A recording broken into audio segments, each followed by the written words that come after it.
अस्सलाम वालेकुम दोस्तों, आज मैं आपको एक मशहूर ग्रीक फिलोसोफर सुकरात की जिंदगी का एक किस्सा सुनाना चाहती हूँ। एक दफ़ा की बात है कि सुकरात अपने शागिर्द के साथ बाजार से गुजर रहा था। वो दोनों ही बातें करते जा रहे थे कि अचानक ही एक आदमी सामने आया और सुकरात को बुरा भला कहने लगा।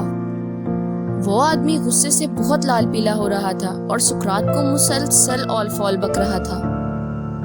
सुकरात इस आदमी की बातों का जवाब दिए बगैर मुसलसल इसके साथ गुजरता रहा और सुकरात को मुस्कुराते देख वो और भी गुस्से में आ गया और इस शख्स का गुस्सा इस हद तक बढ़ गया कि सुकरात के लिए गालियां निकालने लगा। ना सिर्फ सुकरात को बल्कि इसके खानदान को भी बुरा भला कहने लगा। इतना सब होने के बाद भी सुकरात मुस्कुराते हुए आगे बढ़ गया। जब इसने देखा कि सुकरात पर तो इसकी बातों का कोई असर ही नहीं हो रहा, तो वो मुंह ही मुंह में बड़बड़ाते हुए आगे चला गया। इस आदमी के वहां से जाते ही शागिर्द ने सुकरात से पूछा, आपने इस आदमी की बातों का जवाब क्यों नहीं दिया? और तो और मुस्कुराते भी रहे। क्या वाकई आपको इसकी कोई भी बात बुरी नहीं लगी और ना ही किसी बात पर गुस्सा आया? सुकरात ने शागिर्द की तरफ एक नजर देखा और इसकी किसी भी बात का जवाब दिए बगैर पीछे आने का इशारा किया। शागिर्द खामोशी से इसके पीछे चलने लगा। वो दोनों चलते चलते सुकरात के घर तक पहुंच गए। शागिर्द को बाहर रुकने का इशारा करके सुकरात अंदर चला गया। थोड़ी देर बाद जब सुकरात बाहर आया तो इसके हाथ में एक मैला सा तौलिया और कुछ बदबूदार कपड़े थे। इन कपड़ों की हालत देखकर तो लग रहा था कि किसी कचरे के ड्रम से निकाले गए हों। सुकरात ने वो तौलिया अपने शागिर्द के हाथ में थमाया और बोला, ये लो, इस तौलिए से अपने हाथ मुंह साफ कर लो और ये कपड़े तुम पहन लो। लेकिन इन कपड़ों से तो बहुत ज्यादा बू आ रही थी। शागिर्द ने कपड़े हाथ में लेते ही दूर फेंक दिए और कहा कि मैं इन्हें कैसे पहन सकता हूँ, ये इंतहाई गंदे और बदबूदार हैं। सुकरात हल्का सा मुस्कुराया और कहा कि जिस तरह तुम इन मैले और बदबूदार कपड़ों को कबूल नहीं कर सकते, बिल्कुल इसी तरह मैं भी किसी के बदबूदार अल्फाज क्यों कबूल करूं। अगर कोई आपको बिला वजह बुरा भला कहता है और आप इसकी बातों से परेशान हो जाते हैं, अपने तमाम काम छोड़कर इसकी फजूल बातों के बारे में सोचने लगते हैं, इस पर गुस्सा करने लगते हैं, तो ये तो बिल्कुल ऐसे ही है कि आपने अपने साफ सुथरे कपड़े उतार कर किसी के मैले और बदबूदार कपड़े पहन लिए हों।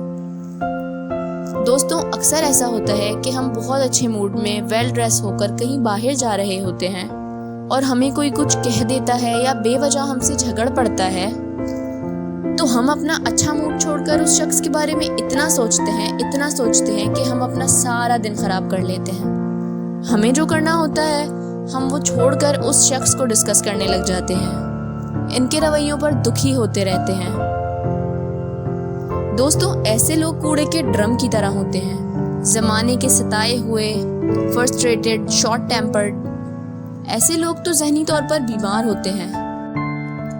इन्होंने अपनी फ्रस्ट्रेशन किसी ना किसी पर तो निकालनी होती है ना, अपना कचरा किसी के ऊपर तो फेंकना होता है। इसलिए आप लोग ऐसे लोगों का शिकार हरगिज ना बने, बल्कि अगर कोई कचरे का ड्रम नजर भी आए तो बच बचाकर मुस्कुराते हुए उसके पास से गुजर जाएं।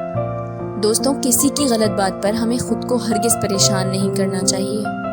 किसी के हाथ का खिलौना नहीं बनना चाहिए कि जब दिल चाहे कोई भी आकर हमें गुस्सा दिला जाए। हमारे दिलो दिमाग का कंट्रोल हमेशा हमारे अपने हाथ में होना चाहिए और हमारा दीन भी दरगुजर करने का दर्स देता है। हुजूर पाक सल्लल्लाहु अलैहि वसल्लम का इरशाद है, जो आदमी चाहता है कि क़यामत के दिन इसके दर्जात बुलंद हों, वो इस आदमी से दरगुजर करे जिसने इस पर जुल्म किया हो और इसको दे जिसने इसको ना दिया हो और इसके साथ रिश्ता जोड़े जिसने इससे रिश्ता तोड़ा हो और इसके साथ तहम्मुल करे जिसने इसको बुरा कहा हो। दोस्तों, गुस्सा वो वाहिद हराम चीज है जिसे हमारे दीन में पी जाने को हलाल करार दिया गया है। और फिर हर किसी को हर बात का जवाब देना जरूरी भी तो नहीं होता ना। बहुत सी जगह पर वाकई दिल को बड़ा करना पड़ता है। हर कोई आपको नहीं समझेगा और हर किसी को आप समझा भी नहीं सकते।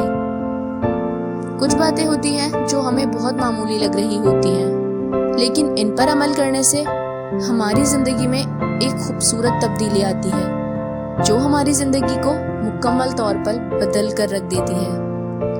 صرف ہمیں سوچنے کا انداز بدلنا پڑتا ہے۔ مجھے دیں اجازت، آپ سے ملتی ہوں اگلی ویڈیو میں۔ اپنا بہت سارا خیال رکھیے گا۔ اللہ حافظ۔